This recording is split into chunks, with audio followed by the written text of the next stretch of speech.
Welcome to my channel! Andito naman ako at muli nagbabalik. My name is Jo. At kung bago ka lang sa aking channel, please subscribe and hit the bell icon for more updates.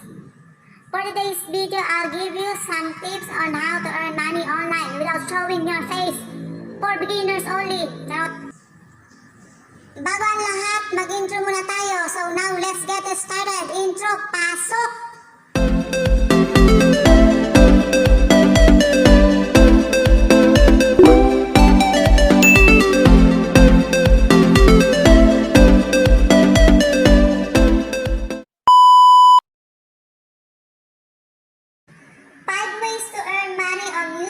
Without showing your face. Idea is one of the best assets to earn money online. Dapat you have a good idea, a good niche or a good content na every time na may magpupunta sa YT mo is magiging masaya at masasatisfy sila. At syempre kailangan din na gusto mo yung mga content na i-upload mo. Yung every single day ay na-appreciate na ng mga manonood mo yung mga videos mo na ina-upload. And two things na na-appreciate ng mga manonood is, one, educate. Dito kailangan sa bawat videos na i-upload mo is may natutunan sila na every single day ay may naipasok silang magandang aral sa napanood nila. At may mga maibahagi sila sa iba na mula sa iyong videos. Masarap kasi sa pakiramdam na sa maliit na pamamaraan mo is may nakaka-appreciate ng mga ginawa mong videos, maliit man yan o malaki. 2. Entertain. Dito kailangan natin laging iisipin na ma-entertain natin ang ating mga manonood or maging masaya sila every videos na i-upload natin. Every time na mapanood nila ang mga content natin ay magiging happy sila at ma-inspire sila. For example, kung ikaw ay mahilig magluto, bigay ka ng mga lutong swak sa budget para yan sa mga hindi ganun kagaling magluto or mga diet food like this. Mga inumin, yan, mga vegetables, yan. Or about sa mga celebrities, like 12 most beautiful Filipina, or most follow Filipino celebrities on FB, or Happy Noy, Happy Noy, Happy Noy, Happy Noy, charot. Gaming, kung ikaw naman ay magaling for gaming, then do it. Marami na rin sa atin ang magaling for gaming. Kung isa ka doon, simulan mo na. Gora. Everything na magiging masaya ka sa bawat gagawin mong videos at yung alam mo makakatulong sa iyong mga manonood. Number 2, script. Script dito naman sa script natin ilalagay or susulat ang lahat ng ating saloobin. Charot. Isulat natin ang lahat ng bawat details ng ating mga niche or content. Para nang sa gano'n na hindi tayo masyado nagbabakil sa ating mga sasabihin or i-record natin. At dahil nga nahihiya kang magpakita sa madlang people, kahit man lang ang boses natin ay maunawaan nila. At para rin ito sa maayos at magandang kalalabasan ng ating videos at hassle-free ka pa. Number 4, 3, 2, 1, charot. 3. Voice over. Siya naman ang nakakatulong sa ating mga hindi kagandahan ng boses. I mean, parang ako hindi ko gusto yung boses ko pagdating sa mga recording. Hay nako, kaya hindi ako naging singer Pwede ka namang mag-download ng mga voice over or voice changer para gamitin mo.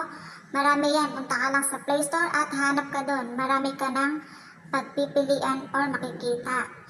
Or kung ikaw naman ay medyo nakakaangat or may kakayahang bumili ng mga ganyang voice over, you can go to Fiverr. Ilalagay ko sa description box ang link if you want to sign in.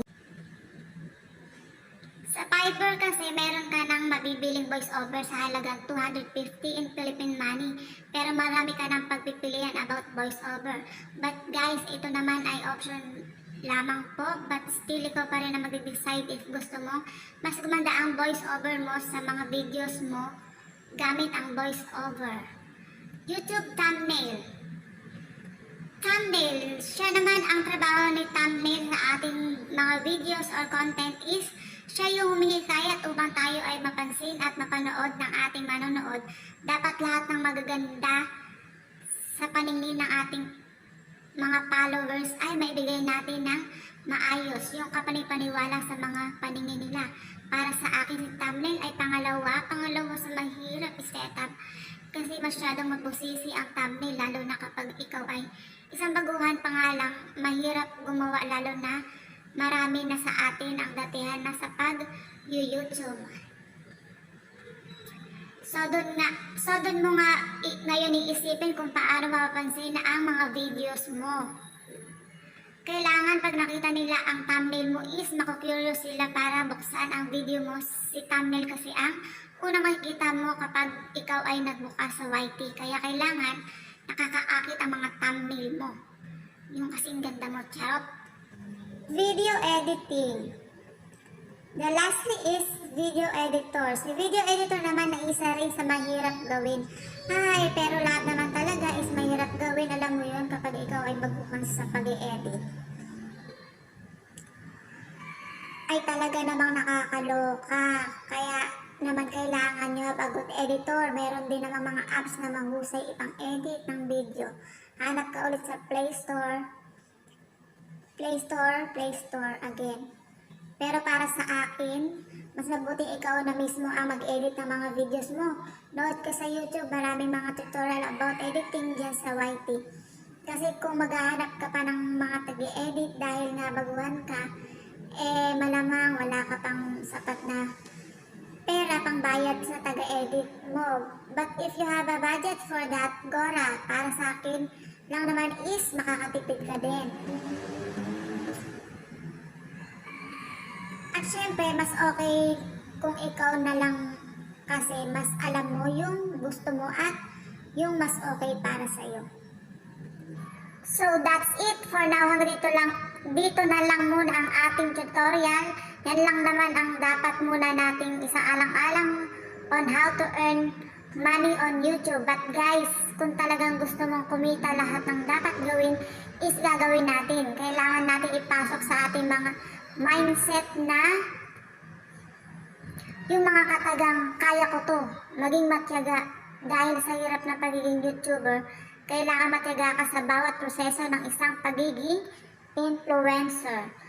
Maging matatag dahil nga marami na sa atin ang mga nauna sa larangan ng pag-youtube. Kailangan matatag ang loob mo, lalo na sa mga hindi naniniwala sa'yo or sa mga basher natin. Lagi natin tatandaan, ginagawa natin ito para sa atin at para sa ating pamilya.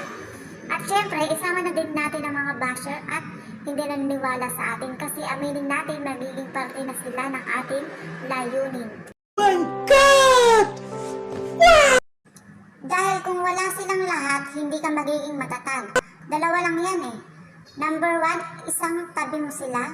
Number 2, gawin mo rin silang inspirasyon.